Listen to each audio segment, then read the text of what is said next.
da'n dieddol o fod y brifat iawn efo stwff i wneud efo pres.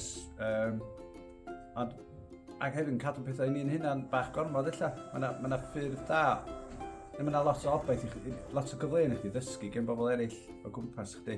Enwedig efo ffyrdd pethau wneud o arbed arian. Da ni'n reit brifat, da ni'n rhy brifat, dwi'n meddwl.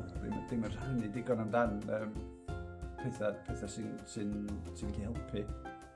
David, mae yna ddywediad, does look after the pennies and the pounds look after themselves. Dwi hefo vouchers Tesco's, dwi efo club card Tesco's adder, dwi efo cardyn safio Morrisons, a dwi efo Waitrose, o bod tro dwi'n cael voucher o Waitrose, gwario 40 to gael $5 off.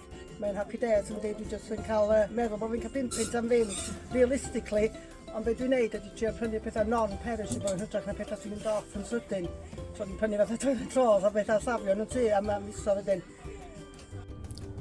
Peidio gwario, dyna di'r peth. Wedyn, os da chi'n mynd gwario, mae'r arian yna i chi.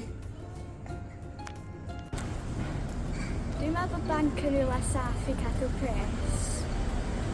Pres banc, cardyn banc a contact list ar ffôn. Dwi'n gwerthfawrogi erbyn hyn, dwi wedi bod yn talu wanes dros 40 mlynyddoedd i fewn i'r cynllun. So fi gynnau bensiwn iach iawn ar ben pensiwn gwlad pan fyddai yn ymddeol. Safio pres i gael mynd ar gwyliau. Os yn safio chydig bach mwy de, a ti'n fod dysgu'r plant sut i wneud y hefyd, achos mae hwnna'n cynnwys lot o bethau sa'n gallu safio pres ddim yn dyfodol i fi. Yr un dwi'n tueddu i ddefnyddio di Matt Lewis, Money Saving Expert, mae hwnna'n ddefnyddiol iawn efo lot o gyngor gwahanol, a dwi'n ymwybodol hefyd os mae yna rhywun efo problem penodol, mae cyngor ar bopeth, Citizens Advice yn ddefnyddiol iawn, a hefyd MAPS, Money and Pension Service, mae hynna i gyd yn ddefnyddiol iawn am gyngor efo pethau ariannol.